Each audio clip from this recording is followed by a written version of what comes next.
Hello, Reagan. I'm a friend of your mother's. I'd like to help you. You want to loosen the straps, huh? I'm afraid you might hurt yourself, Reagan. I'm not Reagan. I see.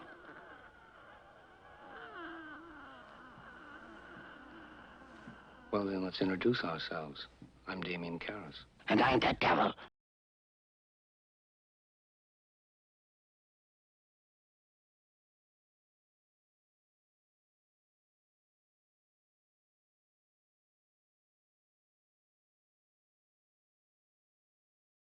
I've always found movies that when I convince someone of something or to join some cause fascinating.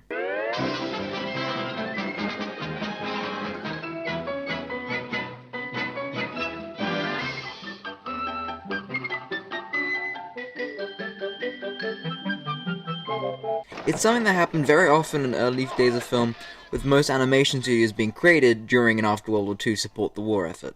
Happening less and less now, with modern studios so terrified of social backlash to their movies. They're now very often going back to redo movies that audiences dislike, and because of this, most messaging in movies are lost. Movies attempting to convince someone of something are still occasionally made. John Travolta's 2000 plane crash of a movie, Battlefield Earth, was his attempt to adapt the work of fellow Scientologist L. Ron Hubbard, and in some way motivate people to join Scientology.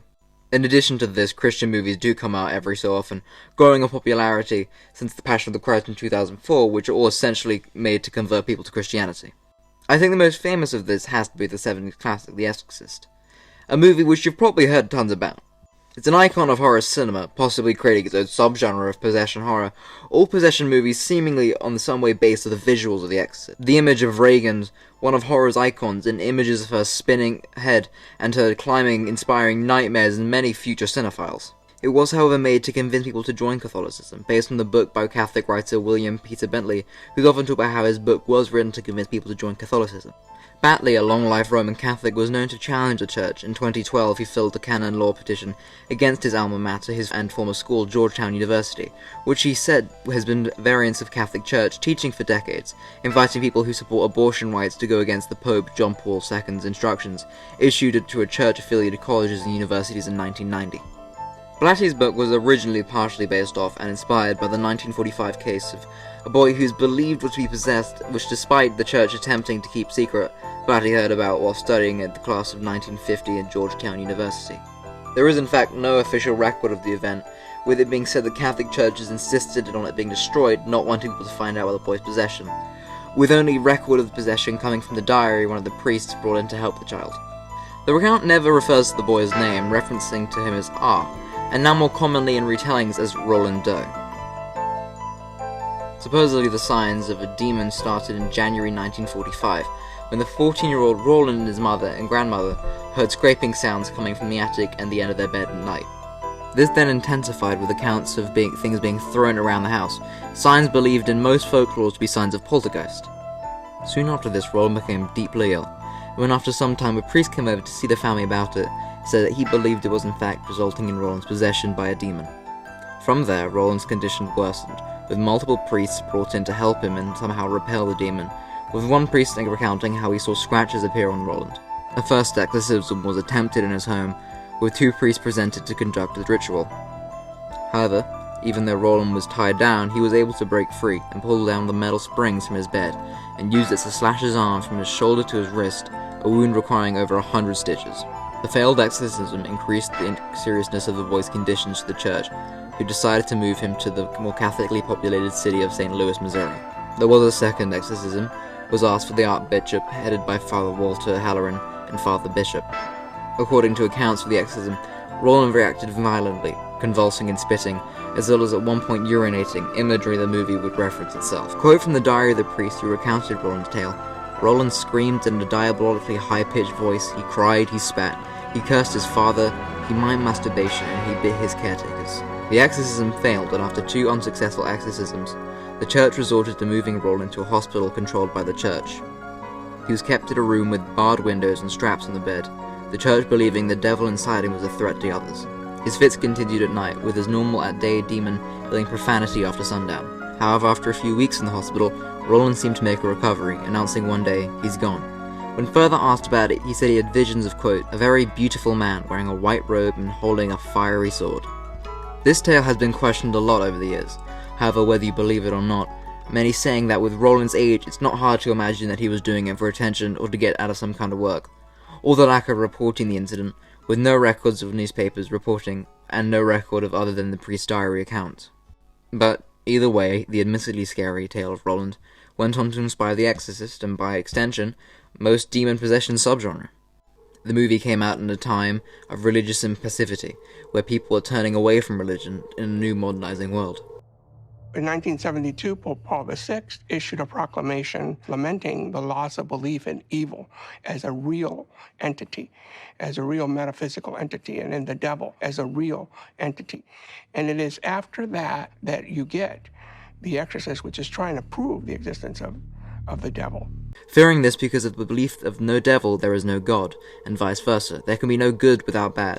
This set the stage for The Exorcist, a movie now remembered as very religious. Known professor of religious studies Do Cohen once said when talking about The Exorcist, horror is a really, really powerful artifact that speaks clearly and directly to the fact that we are still concerned with really important questions. Which is why I call horror and religion cultural siblings. You don't get horror building on religion so much as they are dealing with exactly the same questions. Where do we go when we die? How did we get here? Does life have any meaning? Is there a God? Why do we suffer?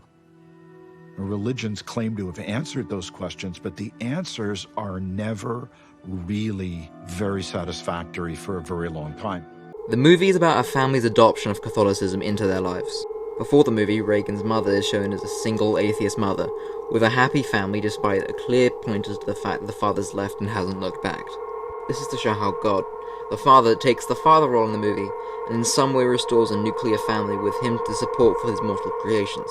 Reagan kisses the priest at the end of the movie, a sign of her acceptance as God and as her father telling him to channeling through the priest. The church being there where her father wasn't, it there to save its creation, is a channel through God, considering how God is as much Reagan's creator as her biological father.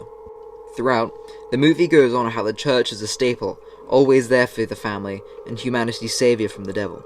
This is shown with the incompetence of the doctors and scientific members there to help Reagan from this evil. Reagan chose specifically as a little girl a traditional symbol of innocence and weakness, there for saviors to protect from evil. The reason that Reagan's mother originally goes to scientific reference is that the 70s technological prowess, it was medical and general science, generally excelled, imagery of scientific innovation, the moon landing happening in 1969. With this scientific innovation, many people no longer thought there was a need for religion, which was originally popularized due to people's lack of knowledge about the world around them. So to have these doctors, neurosurgeons, and therapists, all known to scientific figures, be unable to help this symbol of innocence suggests the method of healing is not working, and you have to suggest the church is a better solution, suggesting the acknowledgement of defeat, and secretly knowing they're better. The demon Pazuzu, an Assyrian-Babylonian demonic god, a real figure in Assyrian-Babylonian mythology. Finding what releases the demon in ancient Mesopotamia, now Iraq, cements the realism as the villain is a real god, with the movie's mythology all lining up with its beliefs. Also choosing a demon from Assyrian-Babylonianism is perfectly chosen, as Assyrian-Babylonianism was founded, it's believed, around 900 years before Christianity, with this implying that Christianity being Pazuzu's defeater, that Christianity's villain has always existed, even before we knew them, further representing how Christianity is the timeless true system. The movie ending even referencing how the Bible's saying how God loves humanity. The ending of Father Crash showing himself out the window, after possessing himself with the devil once in Reagan.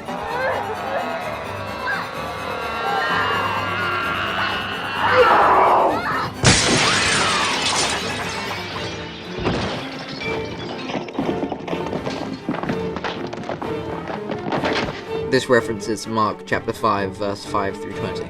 But when he saw Jesus afar off, he ran and worshipped him, and cried with a loud voice, and said, What have I to do with thee, Jesus, thou Son of the Most High God?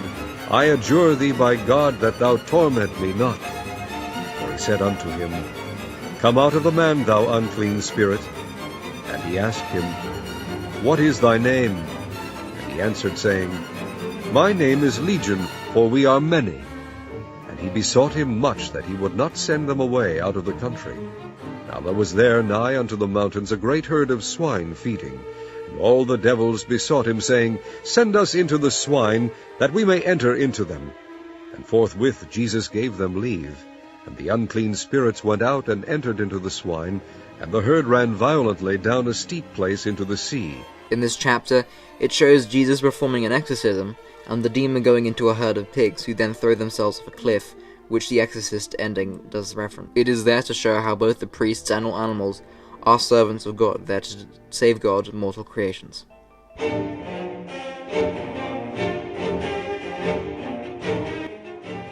Hi, this is Luke. If you liked that video, please like and subscribe, and click the bell icon for notifications about new videos.